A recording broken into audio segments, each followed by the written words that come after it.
따라서 한 번 빚을 받고, 따라서 한 번 빚을 받고, 무슨 뜻인가 하면 은혜를 받았다 그 얘기입니다. 은혜를 받고 타락하면 어떻게 되나? 그러면은 돌이킬 수가 없다라고 하는 아주 무서운 경고에 관한 말씀입니다. 하나님의 그 용서는 그 얼마만큼일까? 하나님이 우리를 용서하시는 것은 횟수 제한이 없습니다. 유대인들은 몇 번 용서하는 거에 대해서 그 3번만 용서하면 된다 이런 생각을 갖고 있는데, 베드로가 어느 날 제가 7번까지 용서를 하겠습니다. 그러니까 베드로가 인심을 아주 그냥 푹 쓴 겁니다.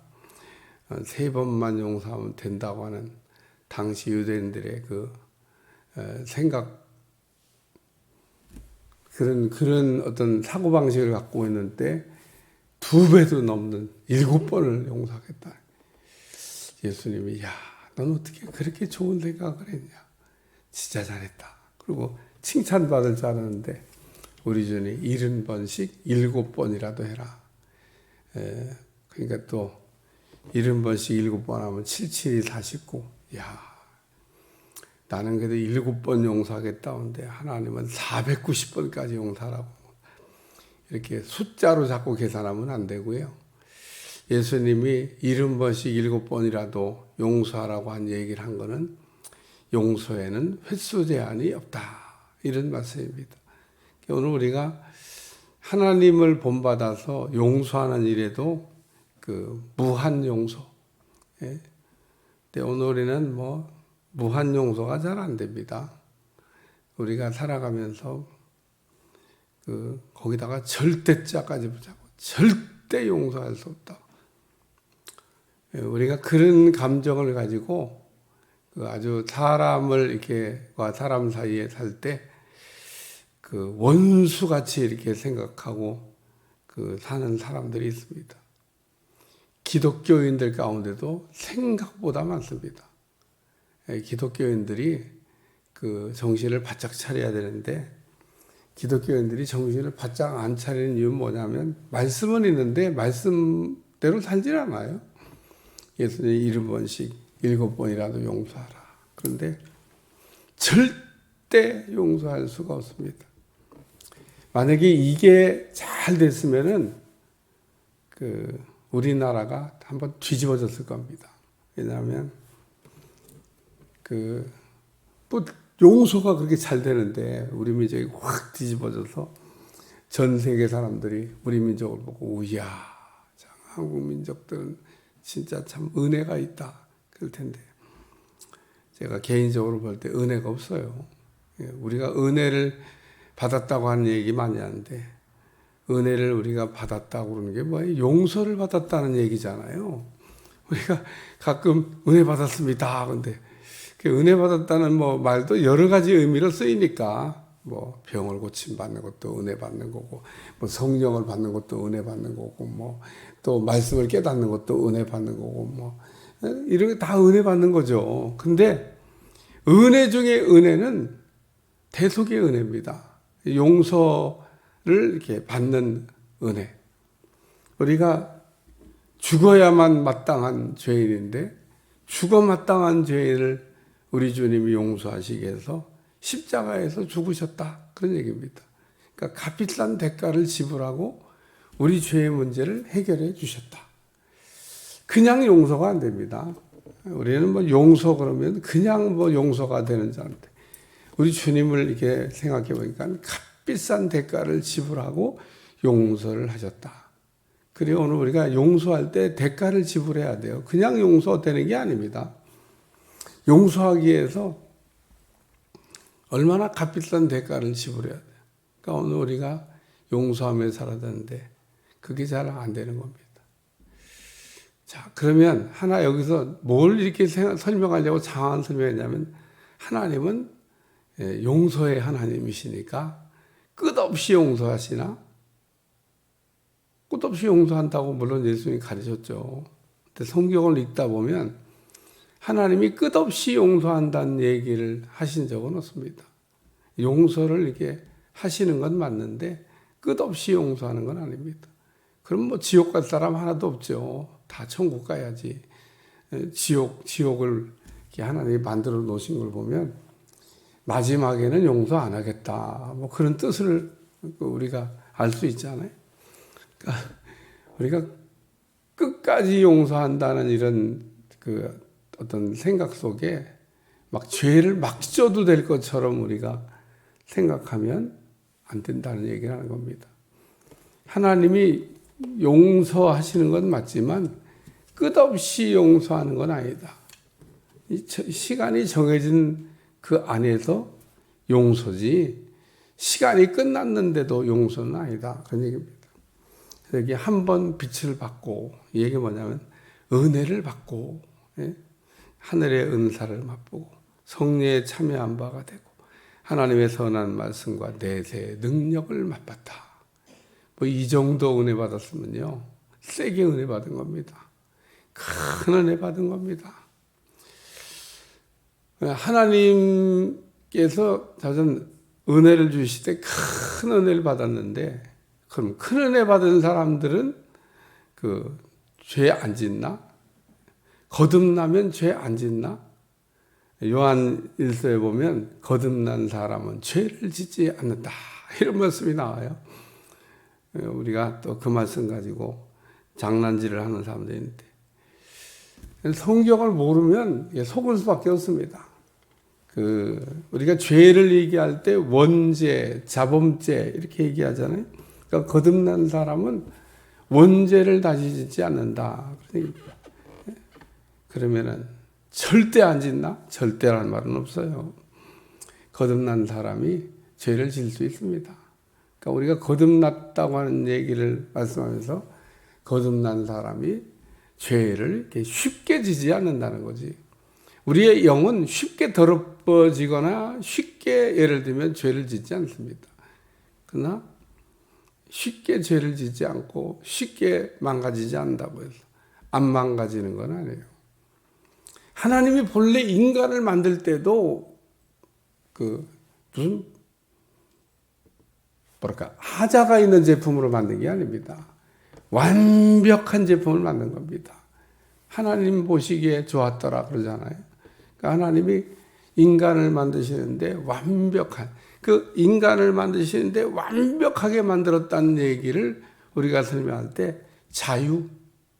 하나님이 인간을 만드시고 자유를 주셨다는 겁니다. 프리덤. 영적 자유를 우리에게 주셨다는 겁니다. 세상에서의 자유가 아니고 하나님 안에서의 자유를 주셨다는 겁니다. 그게 완벽하게 만든 겁니다. 오늘날 보면 이제 전투하는 로봇도 나왔다 그러는데, 이야, 인정사정 없어요. 시킨 대로만 막 청소. 사람은 다 안전한 데 가가지고 보탄만 들어오면 다다다닥 총도 나가고 막. 부서지면 갖다 고치든지 다시 만들든지 하면 되는 거잖아요. 로봇 하나 부서진다고 걱정이에요? 부서지고 망가지면 다시 수거에다가 또 공장 가서 고쳐서 또 전투 내보내고. 그런 전쟁이 실제로 지금 이제 일어나고 있습니다. 이야. 근데 하나님이 인간은 로봇으로 만든 게 아니에요. 자유의지를 가진. 오늘 우리는 선택의 자유를 할 수 있는 자유를 갖고 있습니다. 근데 선택의 자유를 잘못 쓰면 어떻게 되냐? 그게 죄를 짓는 겁니다. 하나님 우리에게 의지를 주신 거는 잘 쓰라고 주신 거지 막 쓰라고 주신 건 아니에요. 잘 쓰라고 주셨는데 막 쓰면서 그걸 잘 쓴다고 생각하면 안 된다 그런 얘기입니다. 그래서 한 번 빚을 받고 은혜 받고 우리가 타락하면은 하나님의 용서가 없다 그 얘기를 하는 겁니다. 신약 성경을 읽다 보면 하나님이 다른 건 다 용서하는데 성령을 회방하는 죄에 관해서는 용서 안 하시겠다고 무섭게 경고를 하셨습니다. 그러니까 성령의 역사인 줄 알고 성령의 역사를 회방하게 되면 영원히 용서를 받을 수가 없다. 그리고 오늘 우리 하나님은 아주 무한 용서하시는 분 같은데 그 용서하는 거에 단서 조항을 붙여놓으시고 이런 것들은 영원히 용서하지 않는다. 그래서 성령을 우리가 회방하는 죄를 짓는 것을 조심하셔야 됩니다. 조심. 오늘 우리가 성령의 역사를 자꾸 이게 관념적으로 이게 생각하고 성령의 역사를 머리로만 자꾸 이렇게 생각을 하면 그러면 성령 회방죄를 질 가능성이 높아집니다. 성령의 역사를 인격적으로 생각을 하고 성령의 역사를 우리 삶에 살아 역사하는 역사로 이해를 해야 되는데 성령의 역사를 그냥 관념적으로 해야. CCC에 가면은 10스텝이라고 하는 게 있습니다. 그래서 CCC 사람들은 그 10스텝 성경 공부를 아주 목숨같이 생각하고 가르칩니다. 근데 그 10스텝 안에는 성령에 관한 내용도 나옵니다. 그래서 그러면 CCC에서 공부하는 그 사람들은 성령에 대해서 얼마나 알까? 제가 생각할 때 머리로는 아는데 가슴으로 아는 것 같지는 않아요. 그러니까 왜? 성경에 있는 걸 가르치고 성경에 있는 얘기를 하니까 성령님 얘기하는 거니까 얘기해 보면 다 성령님에 대해서 다 아는 것처럼 얘기를 해요. 근데 성령님은 이론이 아니고 실제입니다. 실제. 성경에 보면 아볼로라고 하는 사람이 나오는데 이 아볼로라는 사람이 성경에 능한 사람인데 성령에 대한 부분을 바울만큼 몰랐습니다. 바울의 제자인 브리스길라 아굴라한테 성령의 실제에 관한 그 내용을 이렇게 배우게 됩니다. 우리가 모르면 배워야 돼요. 그래서 그 다음부터는 아볼로가 이제 성령의 다이나믹한 살아 역사하는 가운데 사역을 했을 거라고 이제 추정이 됩니다. 아니 말씀으로 잘 훈련됐던 분이 거기다가 성령의 실제까지 더해졌으니까 얼마나 다이나믹하게 그 고린도에 가가지고 말씀을 전했겠어요. 만약에 아볼로가 그 성령의 실제 사역에 대한 부분을 모르고 이론만 가지고 만약에 갔다 그러면 고린도 교인들 실이 안 됩니다. 고린도 교인들은 그 성령의 아주 실제적인 삶 속에 사는 사람들인데 그 성령의 역사를 이론으로 하는 사람이 가가지고 뭔 은혜를 끼치겠어. 그래서 오늘 우리는 성령의 내 삶에 살아 역사하는 것을 우리가 따라가는 여러분들이 되시기를 축원합니다. 그러기 위해서 우리에게 필요한 게 뭐냐? 성령에 민감하게 해달라고 기도하셔야 돼요. 구약의 엘리사가 갑절의 능력이 아니라 갑절의 영감을 달라고 했던 것처럼 우리가 성령에 민감한 사람이 돼야 됩니다. 그래야 성령 회방죄를 짓지 않는 거예요. 오늘 우리가 성령에 둔감하면 성령의 회방죄를 질 가능성이 높아지는 겁니다. 성령 회방죄를 지면 용서 안 하신다고 하는데 얼마나 이게 두렵고 떨리고 무서운 얘기예요. 그러니까 제가 오늘날 이 성령 시대에 살면서 성령을 얘기하지 않는 사람은 한 명도 내가 본 일이 없습니다. 모든 목회자가 성령을 얘기합니다. 그런데 놀이로 얘기하는 것 같아. 성령의 실제가 아니라 성령의 실제를 경험해 본 바가 없습니다.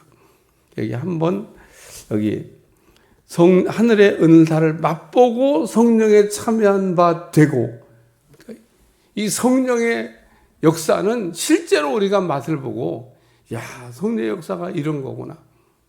실제 사역을 해보거나 우리가 실제 성령의 내 삶의 역사하는 것을 체험한 사람, 성령을 회방하는 일을 할 수가 없죠. 그렇기 때문에 오늘 우리는 이 성령님을 이렇게 회방하면 그 용서받을 수가 없다. 구약 성경에는 고범죄란 말로 그 용서받을 수 없는 죄를 표현하고 있습니다. 알고도 고의적으로 짓는 죄, 고범죄. 구약 성경에는 고범죄라는 표현이 나오는데 이 고범죄라고 하는 거 고의적으로 짓는 죄를 얘기합니다. 우리가 알지 못하고 연약해서 무식해서 죄를 지을 때도 있어요. 그거는 이제 나중에 얼굴을 들 수가 없는 거죠. 그것도 예를 들면 잘했다고 얘기할 수 있는 게 아니에요. 어떤 분 제가 늘 간증하잖아요. 은혜 받은 목사님인데 얼마나 갈구고 다니고 폄하하고 다니고 욕하고 다니고 그러다가 드디어 그분이 은혜를 받았어. 그래갖고 자기가 잘못한 걸 깨달았어. 그리고 그 목사님한테 와서 목사님 제가 지난날에 잘못했습니다. 그러니까 목사님이 하도 어이가 없어서 옛날에 왜 그랬냐 그랬더니 몰라서 그랬죠. 알면 제가 그랬겠어요. 이게 몰라서 죄를 질 수 있다는 겁니다. 알고 짓는 거하고는 내용이 다르죠. 그러니까 모르고 지은 죄는 용서를 받을 수 있어요. 몰라서 지은 거를 근데 우리가 몰라서 짓는 죄도 안 짓기 위해서 힘쓰면 안 지을 수 있습니다. 하나님 무식하지 않게 해주세요. 기도해야지. 무식한 게 무슨 자랑이라고. 우리가 다 남들 다 아는데 나만 모르는 게 무슨 자랑이 아니잖아요. 두 번째 말씀은 다시 새롭게라는 말씀이 나오는데 타락한 자들은 다시 새롭게 이렇게 한 번 빚을 받고 은혜 받은 사람들이 타락하면 어떻게 되냐? 새롭게 하는 게 안 된다는 겁니다. 바울이 이단에 빠진 사람들은 3번만 권면하고 듣지 않으면 그냥 버려버려라 얘기했습니다. 사도 바울 같은 분이 그 한 영혼을 구원하기 위해서 해산의 수고를 할 수 있다고도 했는데 어떻게 이단에 대해서는 그렇게 냉정하게 얘기를 했을까? 여러분 인생을 살면서 이단 안 만나기를 기도하시면 절대 안 만날 줄로 믿습니다. 안 만나길 기도해야 안 만나는 거죠. 그런 인간들을 왜 만납니까? 우리가 그런 인간들을 만나는 것도 창피하게 생각을 해야 돼요. 어떻게 그런 인간들이 나한테 와서 찝쩍거리고 나한테 와서 말씀 나누자고 그러고 그런 얘기를 합니까? 내가 얼마나 우스우면. 마귀는 상대방을 너무 잘 알아요. 딱 봐서 아니다 싶으면 공격 안 합니다. 내가 잘 무장되어 있고 또 방어도 잘해서 내 평생에 저는 여기 김포 와서 목회한 동에 한 번도 이단을 만난 일이 없습니다. 나한테는 오지도 않아. 왜 안 올까? 내가 찾아가지도 않지만 날 찾아오지도 않아서 감사해요. 그러니까 오늘 우리는 방어하는 기도를 하셔야 됩니다. 시험에 들지 않게 하오시면 이게 방어하는 기도를 하는 겁니다. 기도를 그렇게 우리 주님이 하라고 가르쳐줘도 방어하는 기도를 안 해요. 교인들 보면 다 시험 들고 난 다음에 그 시험에서 빠져나오느라고 아주 죽도록 고생을 합니다. 어떤 때는 몇 년씩 못 빠져나오고 10년씩 못 빠져나오고 그리고 헤매고 있는 분들 종종 보잖아요. 그 왜 못 빠져나오냐? 시험에 들어서 못 빠져나오는 거예요. 그래도 빠져나오려고 이러니까 그나마 다행인데 우리는 시험이 시도 때도 옵니다. 시험이 온다니까요. 마귀가 우리를 가만 놔두겠습니까? 우리가 그 시험을 피해가는 방법이거나 시험을 이기는 방법은 시험을 놓고 기도하셔야 된다는 거예요. 시험에 들지 않게 하오시며. 우리가 예방접종을 뭐하러 맞아요? 걸렸을 때 그냥 지나가게 하려고 예방접종을 맞는 거잖아요. 그러니까 여러분 시험에 들지 않기를 주여 축원합니다. 들면요 답이 없어요. 여기 타락한 자들은 타락하지 말아야지. 타락하면 새롭게 할 수 없다잖아요. 새롭게 회개하게 할 수가 없다는 겁니다. 회개해도 하나님이 용서 안 해. 이런 걸 뭐라고 하냐면 유기 버렸다 얘기하는 겁니다. 하나님은 우리를 3단계로 가르치시잖아요. 처음엔 좋은 말로 권면하고, 그 다음엔 때리시고, 그 다음에는 버리시고, 이게 3번째 단계에 해당되는 겁니다. 우리는 버림받지 않기 위해서 기도하는 여러분들이 되시기를 축원합니다. 그래서 타락했다고 하는 얘기는 예수님을 십자가에 한 번 못 박힌 예수님을 또 십자가에 못 박는 것 같은 하나님을 욕되게 하는 일을 하는 거다. 그런 얘기입니다. 7절과 8절 같이 한번 읽겠습니다. 시작. 땅이 그 위에 자주 내리는 비를 흡수하여 밭 가는 자들을 쓰기에 합당한 채소를 내면 하나님께 복을 받고, 만일 가시와 엉겅퀴를 내면 버림을 당하고 저주함에 가까워 그 마지막은 불사름이 되리라. 열매를 보라는 겁니다. 열매를. 우리가 분별할 때 열매를 보고 분별하라 그러잖아요. 뭐 분별하는 방법이 여러 개 있습니다만 그 중에 가장 쉬운 방법이 열매를 보는 거예요. 여기 보니까 7절에 땅이 그 위에 자주 내리는 비를 흡수하여 밭 가는 자들을 쓰기에 합당한 채소를 내면 하나님께 복을 받고, 반대로 만일 가시와 엉겅퀴를 내면, 아니 왜 이런 게 나와요? 버림을 당하고 저주함에 가까워 그 마지막은 불사름이 되리라. 그러니까 우리가 신앙생활하면서 열매를 살펴야 된다는 겁니다. 열매를 살펴보고, 열매가 왜 이런 열매가 나오냐 이게. 우리는 열매 가운데 특별히 입술의 열매를 주의해서 살피셔야 됩니다. 제일 확인하기 쉬운 게 입술의 열매입니다. 우리 마음에 담긴 것이 그 입을 향하여 나온다 그러잖아요. 그러니까 오늘 우리의 마음에 있는 거를, 더러운 거를 다 뽑아내서, 예를 들면 처리가 다 끝났다. 안 나와요, 안 나와. 어떤 상황에서 안 나옵니다. 나올 게 없는데 다 끌어냈는데. 근데 이게 아직 밑에다가 항상 자락을 깔아놓고 뭔가 이게 아직 덜 토해낸 사람은 이게 막 시도 때도 없이 또 이게 또 나오네 이거. 또 나온 게 아니라 회개가 덜 된 겁니다. 그래서 우리 회개를 완전하게 하셔야 돼요. 완전히 그냥 싹 다 토해내고 그 다음에 또 들어오는 것도 막으셔야 돼. 그래야 쏟아내고 막고 이러면 항상 아름다운 열매를 맺게 될 줄로 믿습니다. 우리는 우리 말의 열매를 먹으면서 사는 게 우리의 인생입니다. 왜? 하나님은 우리가 말하는 걸 들으시고 말하는 대로 이루시는 분이기 때문에 그렇습니다. 그러니까 오늘 우리가 다윗과 같은 그런 말을 하기 위해서는 일단 토해내야 되고 그 다음에 넣어야 되는 거예요.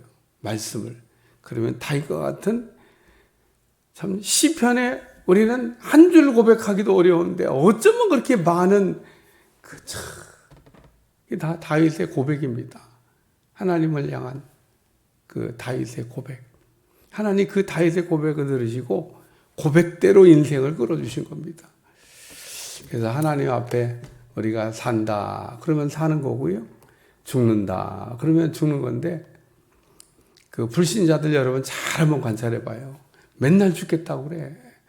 그러면서 살기 위한 몸부림을 죽겠다고 그러면서 매일 살려고 막 이게 막 아둥바둥 막 그냥 애를 씁니다. 못 살아요, 못 살아. 자기가 무슨 말을 했는지도 몰라. 죽겠다고 해놓고 어떻게 살 수 있습니까? 살겠다고 그래야지. 오늘 우리는 죽겠다, 살겠다 얘기가 아니라 믿음의 말을 하셔야 되는 거예요. 오늘 우리가 믿음의 말을 하고, 덕스러운 말을 하고, 은혜스러운 말을 하고, 소망의 말을 하고, 감사의 말을, 아멘, 다 나오시. 언제까지 해야 되나? 이런, 우리가 그냥, 제가 듣기에도 막, 야, 그런 말 하면 너무 좋겠다. 그런 생각이 들잖아요. 오늘 우리의 속사람이 변하면 저절로 그와 같은 열매들이 맺혀지게 될 줄로 믿습니다. 열매를 봐서 안다 그러잖아요. 오늘 우리는 가끔 이렇게 열매를 이렇게 볼 생각을 안 하고 겉모양을 보고 막 그게 열매라고 생각을 해요. 겉모양은 열매가 아니에요. 우리 하나님 겉으로 맺혀진 열매는 쳐주지도 않습니다. 다 이세 아들들이 겉으로 갖춰진 거로 얘기하면 막 그 형들이 막, 근데 하나님은 어린 다윗을 택했다고 그랬습니다. 어린 다윗에가 스펙을 가졌으면 뭔 스펙을 갖추고 어린 다윗이 뭘 했으면 뭘 했겠어요? 아무것도 없는 겁니다, 사실은. 하나님 딱 보신 거는 그 마음의 중심을 보셨다. 그래, 오늘 우리의 속사람이 바로 되는 여러분들이 되시기를 축원합니다. 기도하겠습니다. 오늘도 다시 죄를 짓는 일이 없이 한 번 비침을 받고 은혜 받았는데 은혜 쏟지 않기 위해서, 은혜 지키기 위해서 우리가 열심히 달려가게 도와주시고 하나님이 기뻐하는 삶을 살아가도록 축복해 주옵소서. 예수님의 이름으로 간절히 기도하옵나이다. 아멘.